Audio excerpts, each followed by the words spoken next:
Who is it?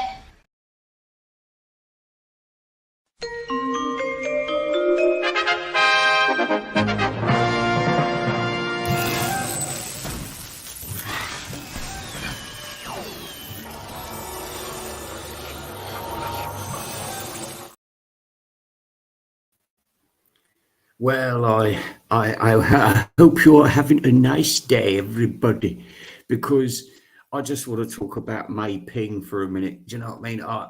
I see that like, you can't escape it because bloody Beetle Brad and Mr. Mayo's been to see this fucking film.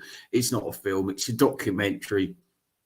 And to be honest with you, it's 40 years too late. We know the boring story about the lost weekend. It was like I said, why a manipulator like Yoko Ono threw John out of the house, and John was just a drunken idiot during this period. And and from what I've gathered from, I did watch a few May Ping interviews today, and they seem to like, there's a little bit of difference in what she says from time to time. But listen, don't get me wrong. I've got nothing against her. I would say she was a useful tool, and she knew that. And if you like, a bit of a cheap hookup, because you could turn around if you was working for somebody else, not working for John Lennon or Yoko Ono, working for Klein apparently, but just as a personal assistant to these two idiots. And they were. I mean, when she was explaining about how she first encountered them, it just sort of tells you how fucked up they were on drugs. And unfortunately, John Lennon continued to deteriorate throughout this. Well, we'll call it the Lost Weekend anyway. It's a pathetic name for a period of time when he was just, like I said, a useless drunk. Without a rudder. That's how I'd describe him. He was a rudderless ship, and he was pretty messed up anyway. And he was given an opportunity to go out and act like a teenager. And but he was a middle-aged man by this point. And if anybody who sort of gets divorced in their early 30s knows, and they go out trying to sort of recapture their youth, you don't really fit in anymore. And John Lennon did look like a bag of shit already by this point, a wasted drunk junkie. And like I said, I do feel a bit sorry for May Pang in a way, because she could have turned around and said no. I mean, she wasn't a talented person in any way. Apparently she didn't even have any sort of qualifications to go and work for Klein. And the way she said she did sort of trick her way into the job, it says more about perhaps she was there at the interview in a short skirt, sort of looking available. I mean, some Western guys, they do go for this sort of Oriental birds, but they're usually lazy blokes. And there is also this thing about them being pretty easy. I've had plenty of opportunities with chinky girls, and I just fucking, I've taken it up a couple of times, but it's not my scene. I don't like it. I don't like the sideways split either, if you know what I mean. Anyway, let's just see some of these comments. Hello. Yeah. But see, the thing is, there is a missed opportunity, because, I mean, this could have made for, not when I say TV movie, it's too late for a TV movie, really, with John Lennon. I think we're all too familiar with his past, and we can't be fed this whitewash bullshit anymore about him and his life, the last 5 years of his life. If there was got to be something honest coming out, then it'd be worth having a look. But like I said, it's pretty well documented that he was an idiot during this period. He wasn't, I mean, she was saying things like, oh, I've got to get him to meet all of these other guys like Ringo and Harry Nilsson and David Bowie, and but he wasn't. He was just hanging off their tail, really. He wasn't anything important anymore, and he knew this. This is why he was drinking and getting fucked on drugs and everything. And this relationship with Julian. Well, perhaps he had the odd sober day, but I would have just said that he was high on drugs even when he was talking to Hello Vinyl. He was high on drugs even when he was like meeting Julian. So you know, it's all bullshit. It was just that when he was when John was with May Ping Pong, then she was probably, it sounds like I said, she was a useful tool, and she was working hard. You know, it's like someone said she was acting like a slave, and he wouldn't have appreciated it. And when she said he was a brilliant lover, I can't believe that for a minute. You know what I mean? I think, you know, if you've ever had sex with a drunk man, well, I haven't, but I mean, you know, I do know that you do suffer from the bendy willy. So, so I mean, you know, it's all bullshit, and it's like I said, it is actually 40 years too late for this kind of documentary. It's a tired old story. It's been said before. We've had all the, and I loved him, and we continued to speak right up until his death. And I remember this happening and that happening. Now, like I said, I would have been quite interested in. I've got no interest in watching this, by the way. And I'm not going to watch it because I know exactly what it's going to be like.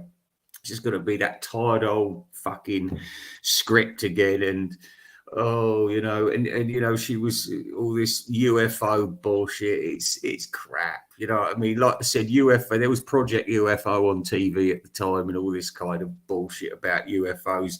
America was going through this weird sort of Area 51 thing about this time.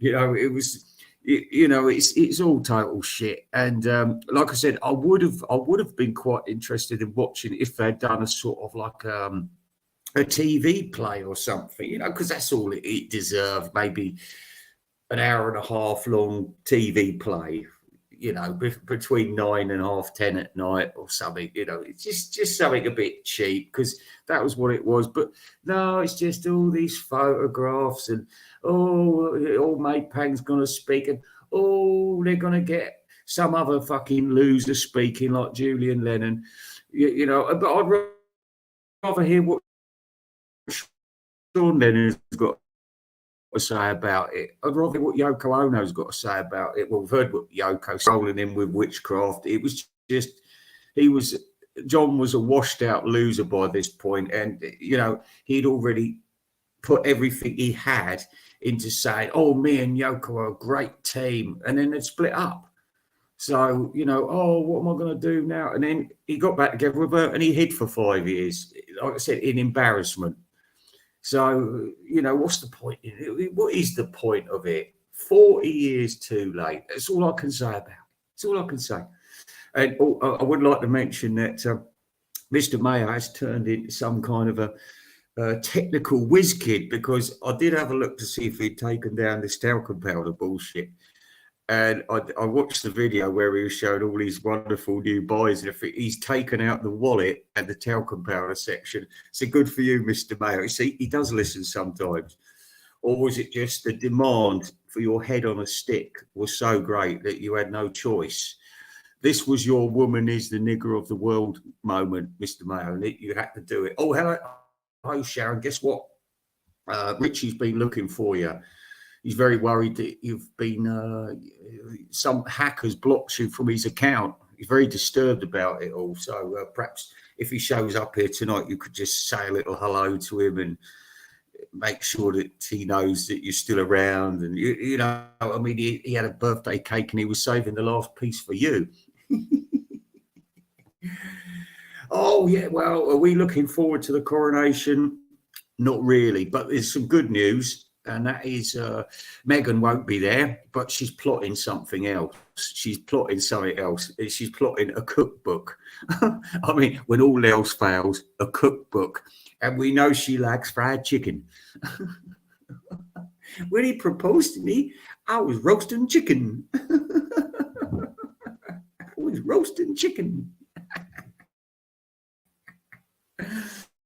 So we've just got the ginger prick turning up, and there's a ginger prick that won't be showing up though. Yes, that animal Fergie. Oh my God, imagine that in your family, eh? Remains of the day. Oh, and just to let you know how popular this is, what when I was going on about Mei Ping and saying how this whole story's 40 years too late. It's a tired old story. I mean, like I said, John Lennon's going for a bad time at the moment. Good for you. We're not going to see much tonight because I'm just here to give my thoughts on the Mei Ping, which I haven't watched and I won't be watching because, like I said, it's just throwaway. We've seen it all before. All this, oh, but I love John and John loved me, and you know what I mean. It's just no, we're not falling for that bullshit now. I mean, yeah, 1983, 86, maybe there would have been room for all this. Oh, but how we love John Lennon. But not anymore. We know too much about him now. So let's just forget the legend, shall we? Forget it, because it never was a legend. He was a washed out junkie, and that was it. Hiding for the last 5 years of his life in a city he didn't even want to fucking be in, to be honest with you. Me ping. Roasting chicken.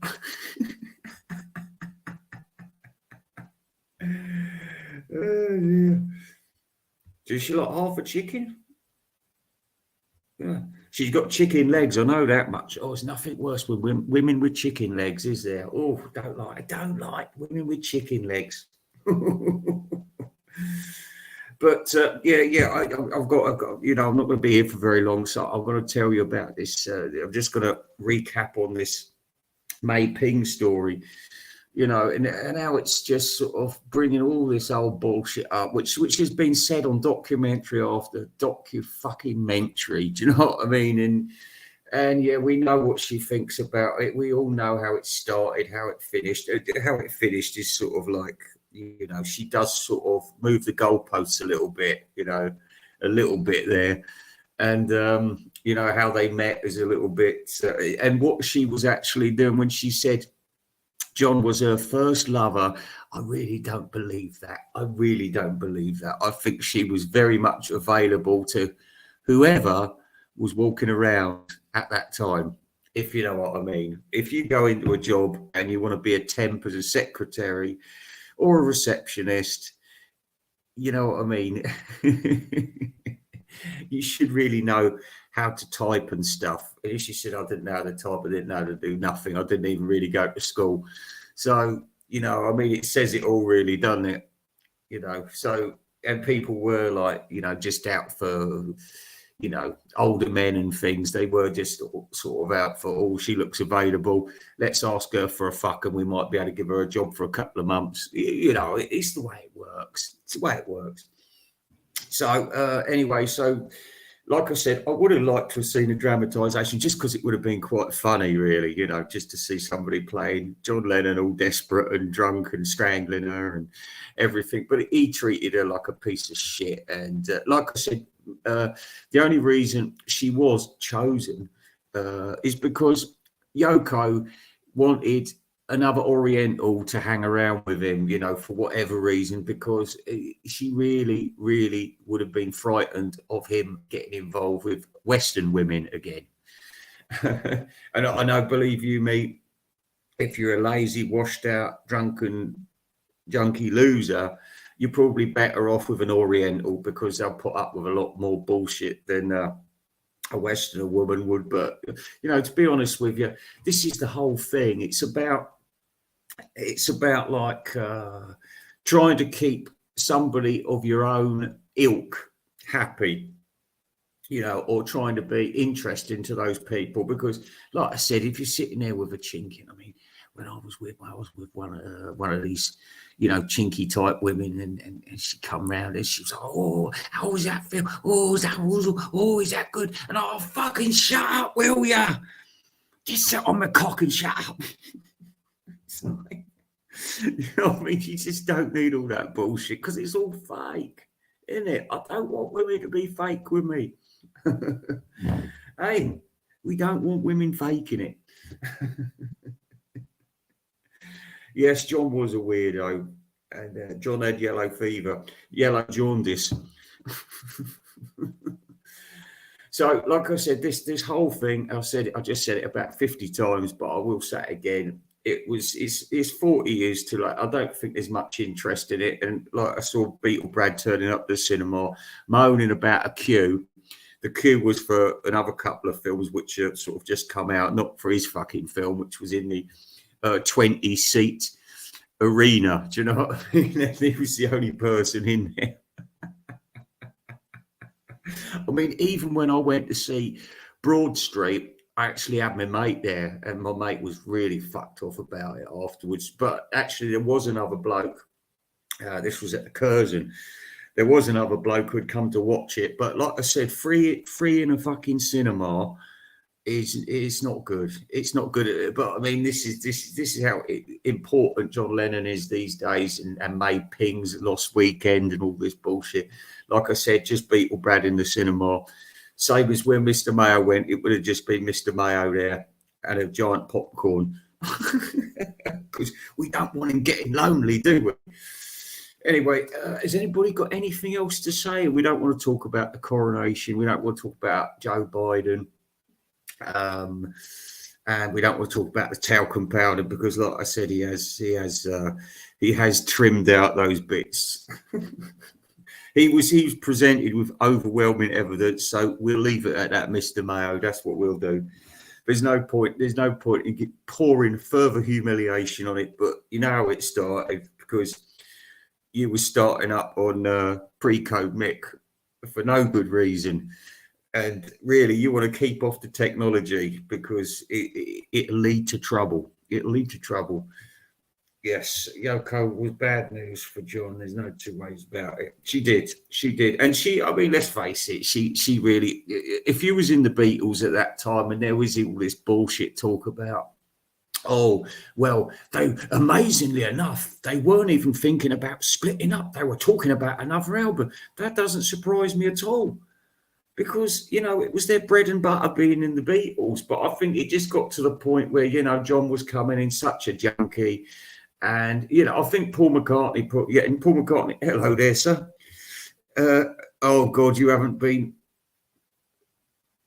Oh, well, if you say so. But, I mean, like I said, I feel sorry for her. But I think she was a gullible fool and she walked into a situation which she knew was being controlled. If she put up with Yoko phoning up every day, then it wasn't a love affair, was it? It was just like, she's in the background. Sooner or later, she's going to fucking reel him in. And was it Ronaldo? What was his name? Was it Ronaldo? He said that. I was watching an interview with him sort of being quite hostile towards her. I don't know whether he loves Yoko or whatever. But, yeah, it's not a film that you'll be wanting to watch, I don't think.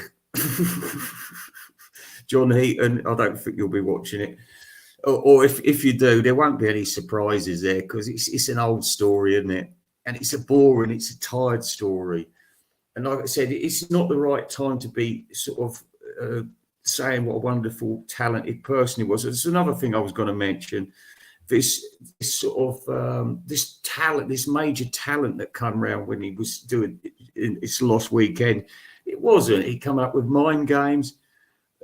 Possibly Rock and Roll, and what was the other one? Walls and Bridges. I mean, they're not great albums, are they? They're not great albums. They're not what he gets remembered for. I know some people are saying, oh yeah, let's reevaluate them now because we're so fucked off with Imagine and Plastic Ono Band. But really, I mean, he'd thrown everything. He'd thrown everything into the fire with this New York City album. It was such a big mistake. It was a joke. I mean, just collaborating with Yoko was a fucking joke. And if he'd been on another record company, they would have never allowed shit like that to happen. They would have never allowed Yoko to have a career on vinyl because she's just not talented. She's useless fucking cunt. And to say she was using witchcraft is bullshit. She wasn't. All she was doing, she understood that John was a pathetic dweeb at the time. He was just, a jumped out loser. And like I said, this is why the Beatles split up. I think just Paul turned up one day and thought to himself, well, I've given it my best. I can't fucking do anything anymore. I can't deal with the situation. It's all falling apart. So fuck it. Do you know what I mean? And that's what happened. And then there was all this, ooh, he said this and she said that. And, you know, and it was just like four kids all arguing, except for Ringo, because Ringo, again, a useful tool, which is why Ringo never says anything of any depth about the others, because he's just, you know, he's one person. He knows that, you know, he's not a talented person. And he's really been lucky in life, getting all that money in his pocket for being talentless, really. A bit like Yoko. She knows that. She knew she had to hang out with John eventually, which is why she set him up with May Ping. And that's it. That's it. That's it. So on that, that is my review without me watching the film.